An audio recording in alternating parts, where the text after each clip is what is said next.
Hello guys and mga momshies. So ayan, papunta na naman kami sa Diliman Preparatory School sa main campus, Commonwealth Avenue. So hindi namin kasama si Mamang kasi nga inuubo si Mamang. So kaming tatlo na lang muna. So it's Monday and pang tatlong session na ng swimming class nila Madam.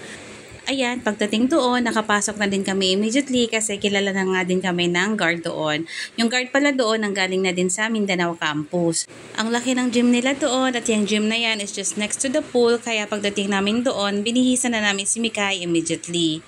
Nasuot na pala ni Mikay ang kanyang rash guard kaya pagdating namin, short na lang ang isusuot niya. Ayan, si Ayay ang nagtatali ng short niya and very supportive din siya. So ayan, naghihintay na lang kami na tawagin sila and then after that, magsa-start na ang swimming class nila.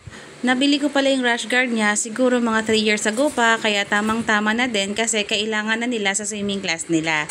Ayan, naghihintay na lang sila na tawagan sila ng coach nila and then, ayan, papunta na sila sa pool area.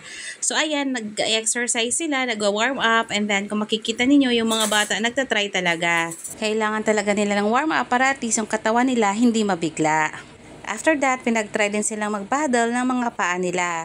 So, this tests the endurance and flexibility and ability to carry the said activity. What is good is that tinututukan talaga sila isa-isa. Tinuturuan sila ng mga strokes at the same time yung mga basic styles ng swimming na angkop sa edad nila. Nakakatuwa kasi malaki talaga ang improvement ni Madam Mikay namin. Partida, wala akong kahirap-hirap sa paggising kay Mikay at pag-encourage sa kanya kasi gustong-gusto niya.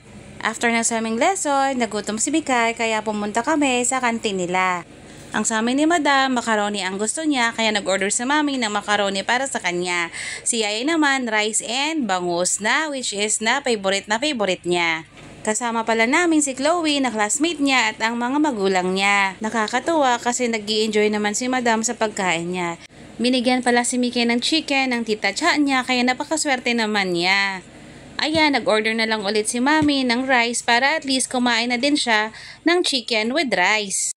Habang kumakain, doon ko nalaman na si Tyronia pala na anak ni Mamay Oni na si Tolly Fowler ay doon nag-aaral. Yan ang sabi ni Mami Jovi na mami ni Chloe. For the information of everybody, si Nadine Lustre pala ay isang product din ng Dilimanians.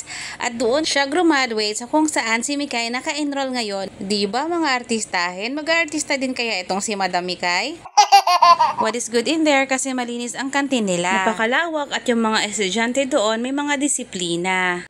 Napaka-organize ng kantin at meron silang mga staff na babantay doon para at least masigurado nila na ang kantin nila ay malinis talaga. Hindi pa nga namin nalibot yung buong eskwelahan pero kung lilibutin mo mapapagod ka talaga.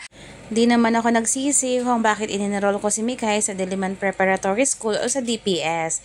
Kasi it's just a second home where they will not just teach, but of course, they also brings the best of all the children, especially for the future nila.